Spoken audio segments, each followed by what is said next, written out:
On April 2, 2023, with 20 seconds left in the NCAA Women's Basketball Championship game, LSU leading Iowa 102-85, Angel Reese did something that would define her public image for the next 2 years.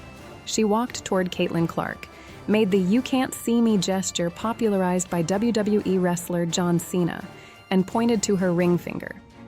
LSU had just won the national championship. Reese was celebrating. By the following morning, she was being called a villain. The coverage that followed was a masterclass in selective outrage. Sports commentators who had cheered when other players trash-talked, who had celebrated bravado as confidence in every sport except women's basketball, suddenly discovered deep concerns about sportsmanship. Reese was called ghetto. She was called classless. She was compared unfavorably and repeatedly to Caitlin Clark, despite the fact that Clark had made the same gesture in a different game earlier in the same tournament. The reaction to Clark's version, a brief mention. The reaction to Reese's version, a national controversy. If you want to understand why Angel Reese matters, beyond the headline, beyond the gesture, stay with me. Because what happened in the 2 years after that moment is more interesting than what the moment itself generated. Like and subscribe if you're new here. Hit the bell so you don't miss the next episode. Angel Reese grew up in Baltimore, Maryland, in a basketball family. Her mother, Angel Webb, played college basketball. Her brother, Julian Reese, went on to play at the University of Maryland. She was recruited by programs across the country before committing to the University of Maryland herself, and then, before her sophomore season, transferring to LSU, where coach Kim Mulkey was building something. In her first season at LSU, Reese averaged 17.6 points and 10.9 rebounds per game and was named the SEC Player of the Year. She was 20 years old. The 2023 NCAA Championship was LSU's first women's basketball national title. Reese finished that game with 15 points and 10 rebounds, winning the Most Outstanding Player award for the tournament. She had been dominant throughout the entire run, and when the final buzzer sounded and she made the gesture heard around the sports world, she was celebrating something real, a title that her team had earned. The double standard in the response was documented almost immediately. Footage circulated showing Clark making the same gesture in an earlier game. Commentary from Black athletes and journalists pointed out a pattern that was not new in women's sports. The same behavior was coded differently depending on who performed it. Reese's celebration was aggressive. Clark's was competitive. Reese was unsportsmanlike. Clark was fierce. The framing was consistent enough across enough platforms that it stopped being possible to dismiss as coincidence. Coach Kim Mulkey, who had recruited Reese and watched the coverage unfold, was direct. "Don't let them silence you." Mulkey understood something that some of the national commentators did not. Reese was not breaking a norm. She was asserting her right to the same behavioral range that male athletes and white female athletes had always occupied. The reaction to her assertion exposed something the sports world had preferred not to examine directly.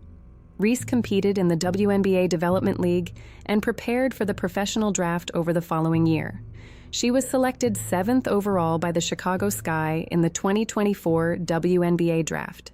She was entering a league that was, in 2024, experiencing the most sustained moment of public attention in its history, driven largely by Caitlin Clark, who had been selected 1st overall by the Indiana Fever. The media immediately framed the two players as rivals. They were positioned as the two poles of a story the sports press wanted to tell, the good one and the bad one, the hero and the antagonist, the face of the sport and the one who complicated it. Reese had a different story to tell. In her rookie season, Angel Reese broke the WNBA's single-season rebounding record. She finished the 2024 regular season with 446 rebounds, the most in a single season in the history of the league. The previous record had been held by DeWanna Bonner. Reese's average of 13.1 rebounds per game led the entire league. She averaged 13.1 points per game as well, making her only the second player in WNBA history to average a double-double across an entire season. She was named to the WNBA All-Star team. She earned a signature shoe deal with Reebok, a brand that, at the time, was rebuilding its sports presence and chose Reese as one of its centerpieces. The record didn't just demonstrate that she could play in the professional league. It demonstrated that she could play at a level the league had never seen in that particular dimension. Rebounding is a measure of physicality, positioning, instinct, and basketball intelligence. It is not a stat that can be manufactured by narrative or media attention.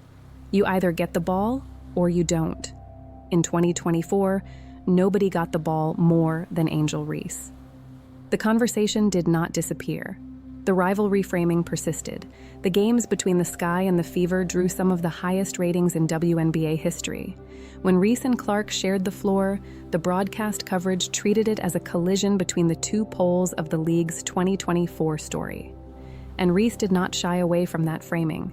She gave interviews, she maintained her social media presence, she wore Reebok, she showed up.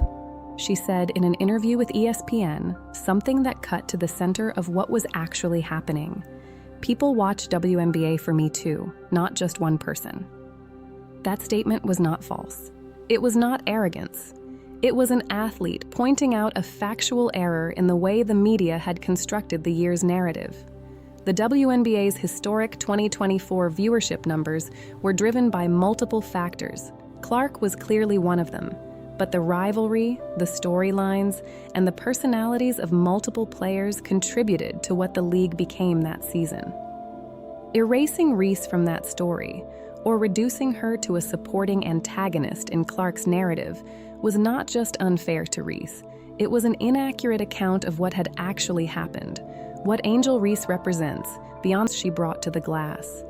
One who transferred to win, celebrated winning, and then proved she belonged at the next level by breaking a record that had stood for years.